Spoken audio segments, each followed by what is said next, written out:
আসসালামু আলাইকুম ওয়া রাহমাতুল্লাহি ওয়া বারাকাতু। তো আজকে সারাদিন কিন্তু সকাল থেকে অনেক বৃষ্টি পড়তেছে। বৃষ্টি পড়লেই কিন্তু ভাজা পোড়া খাইতে মন চায়। বৃষ্টি আসলেই কিন্তু ভাজা পোড়া খাইতে মন চায়। তো ভাবলাম ঘরে যেহেতু পপকর্ন আছে, তো পপকর্ন ভাজি করে খাই বৃষ্টির দিনে। আগে কিন্তু আমি একটা জিনিস ভুল করতাম, কোনটা পপকর্ন কোনটা বোটটা বুঝতাম না, বোটটারই মনে করতাম পপকর্ন। তো অনেক সময় বোটটা ভাজতে নিছি পপকর্নের মতো, কিন্তু ভাজা হয় নাই। তো মনে করতাম কি যে আমি বাঁচতে পারি না। তো পরে এক সময় বুঝতে পারলাম যে বোটটা আলাদা আর পপকর্নই আলাদা। তো এটা চিনার একটা উপায় আছে। চিনার উপায়টা হইতাছে, তো পপকর্ন গুলো হইব ছোট ছোট, হয়ে যে ছোট ছোট গোল গোল, আর বোটটা গুলা হইব একটু বড় বড় চ্যাপটা চ্যাপটা। আর দেখেন পপকর্ন গুলা কিন্তু গোল গোল ছোট ছোট একেবারে। তো এটাই হচ্ছে গা বোটটা আর পপকর্নের মধ্যে পার্থক্য, আর কিন্তু সব কিছু একই রকম। তো এই জিনিসটা যখন বুঝতে পারছি তখন বুঝতাম যে নিজে কি বোকা বানাইলাম। তখন কেনার পর থেকে এই পপকর্নগুলো খাইতে কিন্তু আমার কাছে অনেক ভালো লাগে। তো এটা লেগে আমরা যে জায়গায় থাকি এই জায়গায় পাওয়া যায় না। তো আমার মা কিছুদিন আগে ঢাকা থেকে আসছিল ঈদের সময়। তো আমার মারে কইছিলাম আমার জন্য বেশি করে নিয়ে আইতো। তো আমার জন্য 2 কেজি পপকর্ন নিয়ে আসছে। তো ভাবলাম আজকে যেন বৃষ্টি পড়তেছে, তো বৃষ্টির দিনে পপকর্ন ভাজি করে খাই আর আপনাদের সাথে শেয়ার করি। তো আগে থেকে কিন্তু আমি চুলাটা ধরাই নিয়েছিলাম, কারণ আমার চুলাটার সাইড দিয়ে অনেক পানি পড়ে, চালটা কানা হয়ে গেছে। এই জন্য চুলাটা ধরাইয়া গরম করে নিছি। তো অনেক ধোয়া হয় চুলাটার মধ্যে, রান্নতে অনেক কষ্ট হয়। পানি পড়ে এই জায়গায় এই জায়গায় পানি পড়ে একেবারে গাতা হয়ে গেছে গা।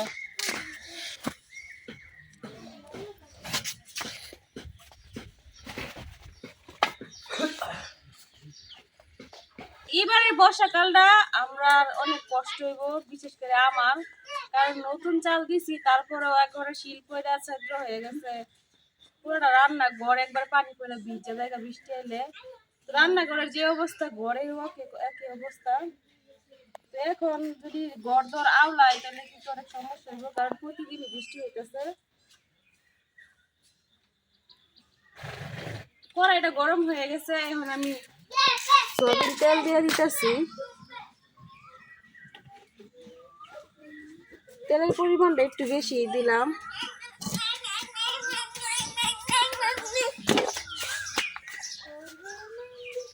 আর দিয়ে দেব লবণ।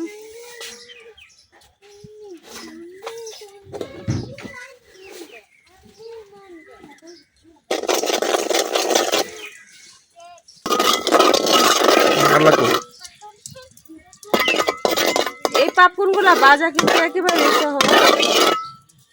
তো তেলটা খুব ভালোভাবে গরম করে নেওয়া লাগবে, হালকা গরম করলে হইব না। তেলটা খুব ভালোভাবে গরম হয়ে গেছে, আমি সবগুলো পপকর্ন দিয়ে দেন।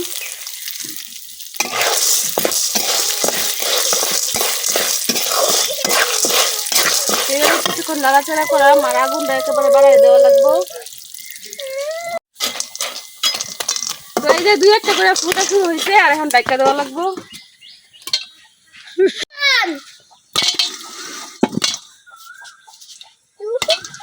ঠাস টুস করে ফুটতেছে, তো দেখা যাক কতগুলা ফুটে, সবগুলো ফুটে নাকি। আমি একবার অনেকগুলো একসাথে দিয়ে দিছি। ডাকনা কানা দেবো দশকে।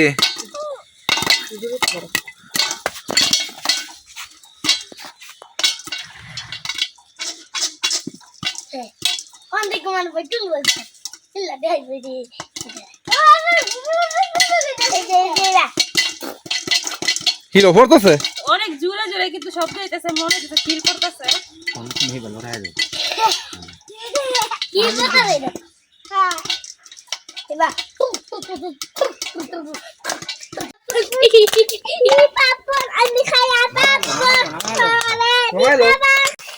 এখানে কিন্তু ফুটতেছে, উপরে গুলো আমি আগে নামাই নিতেছি, আর আমি বেশি একবারে দিয়ে লাইছি।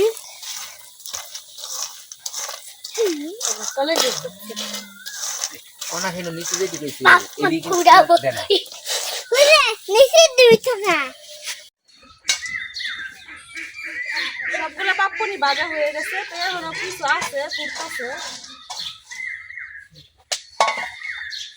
ধুমার জ্বালা একেবারে অবস্থা খারাপ।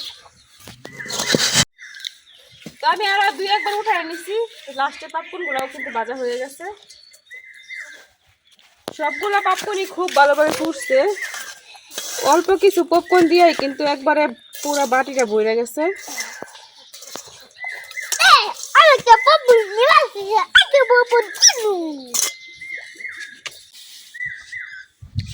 তো খুব সহজেই কিন্তু খুব তাড়াতাড়ি এক বাটি পপকর্ন ভাজা হয়ে গেছে। দেখেন পপকর্ন গুলো কত সুন্দরভাবে ফুটছে, এক একটা ফুটটা কত বড় বড় হয়েছে। এই যে আছে না, এই যে দেখেন কত বড় বড় হয়েছে এক একটা পপকর্ন। আব্দুল্লাহ তো বাজার শুরু থেকে খাইতেছে। তো বৃষ্টির দিনে আমরা গ্রামে যারা থাকি তারা কিন্তু সবসময় বাজার পোড়া কিছু না কিছু একটা খাই। তো আজকে পপকর্ন খাইলাম, সামনে আরো বর্ষাকাল আছে, তখন দেখি আরো কি কি খাইলাম না খাইলাম সবকিছু আপনাদের সাথে শেয়ার করাম। পপকর্ন গুলো কিন্তু খাইতে অনেক ভালো লাগতেছে, মুখে দিতে একবারে মিলে যেতেছে।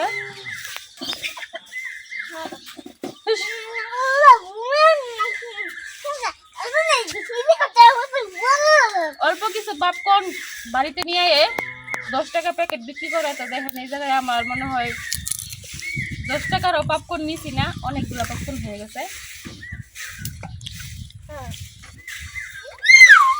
এখন আমরা সবাই মিলে পপকর্ন খাওয়া শুরু করি। অনেক মজা, পপকর্ন গুলা খাইতে অনেক মজা। এটির মধ্যে যদি আবার একটু ম্যাগি যে মশলাগুলো আছে 5 টাকা প্যাকেট, ওই মশলাগুলো দেওয়া যেত তাহলে কিন্তু খাইতে অনেক মজা লাগতো। এগুলো এখন আমার হাতের কাছে নাই, তো এইভাবেই খাইলাম। আপনারা যদি নিজের বাড়িতে ভাজি করে খান অবশ্যই ম্যাগি মশলাটা দিয়ে খাইবেন, একবার হইলো খাইয়া দেখবেন, খাইতে অনেক মজা।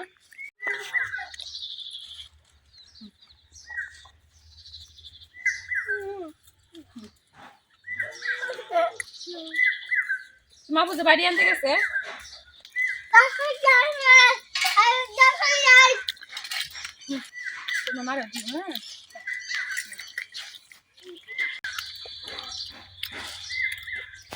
সবাই দেওয়ার পরে বাকি যে অল্প কয়টা পড়ে আছে তখন এগুলো আমরা খাইলাম। তো আমার ভিডিও যদি ভালো লাগে আমার চ্যানেলটা সাবস্ক্রাইব করে দিবেন। আজকের ভিডিও পর্যন্ত, সবাই ভালো থাকবেন, সুস্থ থাকবেন, আল্লাহ হাফেজ।